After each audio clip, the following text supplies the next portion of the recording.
생후 9개월 된 딸의 수술을 기다리던 엄마의 사연을 들어보시죠. 입술이 벌어지는 부순 9개열로 6개월 넘게 수술을 기다렸는데 의료 파업 때문에 수술이 취소됐습니다. 아이는 코가 없고 입천장이 갈라져 무엇도 목구멍을 넘기기가 어려운 상황이라는데요. 소셜미디어에선 병원에서 겪은 일이 적혔습니다. 그저 기다리겠다는 말에 의사는 기다려서 뭘 어쩌신다는 거냐, 다른 병원을 알아봐라 이렇게 말했고 복도에서 주저앉을 수밖에 없었다고 합니다.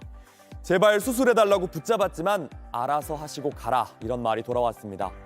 일주일이 지났는데도 여전히 병원마다 수술이 어렵다면서 보건복지부에 사정해도 지자체에 전하기는 하지만 알아서 병원을 찾아야 한다 이런 답변이었습니다. 형편이 되면 일본이든 어디든 가서 수술을 받을 텐데 그것도 안 돼서 미안하다. 이 마지막 글은 절규처럼 들립니다. 보호자는, 엄마는 아이를 위해 무엇을 해야 하느냐며 누구라도 도와달라고 물었습니다. 충남에 있는 한 보건지소입니다. 하루 평균 20명 넘게가 이곳을 찾습니다. 그런데 건물 입구에 출장으로 휴진한다는 안내문이 붙어 있습니다. 진찰실엔 이렇게 하얀 가운만 남겨진 채 텅 비었습니다. 공중보건의가 파견을 간 뒤 진료를 볼 의사가 아예 없어진 겁니다. 원래 화요일과 목요일 이틀간 검진이 가능한데 이마저도 이용을 할 수 없게 됐습니다. 병원을 이탈한 전공의에 공백을 메꾸는데 공보의들이 투입됐기 때문입니다. 정부는 농어촌 등에 있는 공보의 138명과 군의관 20명을 차출해 이른바 빅5 같은 상급 종합병원으로 보냈습니다. 불편은 고스란히 지역 주민의 몫입니다. 제가 월남 파병 용사거든요. 거기에서 신경을 다쳐가지고 이런 일반 병원에서는 처방을 받을 수가 없고 보건소에서는 처방을 받아서 그걸 하고 많이 불편하지요. 다른 병원을 찾는 것도 걱정입니다. 아이 서운하죠. 있어야 좋지.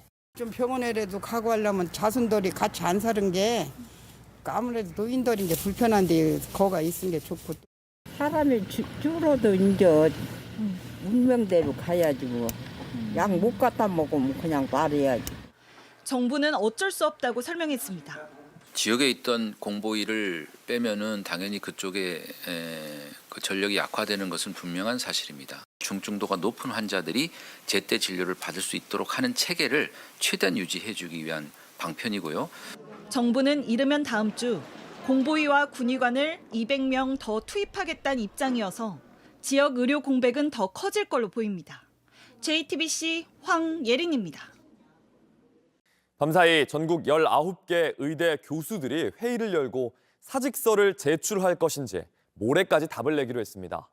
전공의와 의대생의 교수들까지 집단 행동에 동참하면서 정부와 의사들의 양보 없는 대치가 이어지고 있는데요.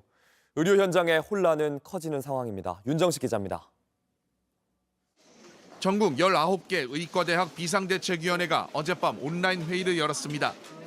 비대위는 모레 15일까지 각 대학 교수와 수련병원 임상진료 교수들의 의사를 물어 사직서를 제출할지 결정하기로 했습니다.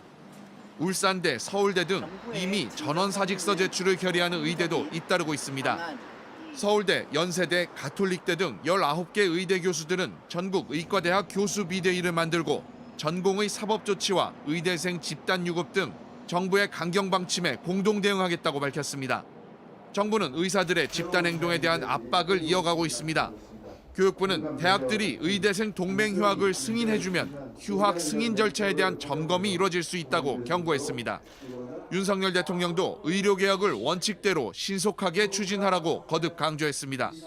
이런 가운데 경찰은 전공의 집단 행동을 부추긴 혐의로 고발된 의협 집행부를 14시간가량 조사했습니다.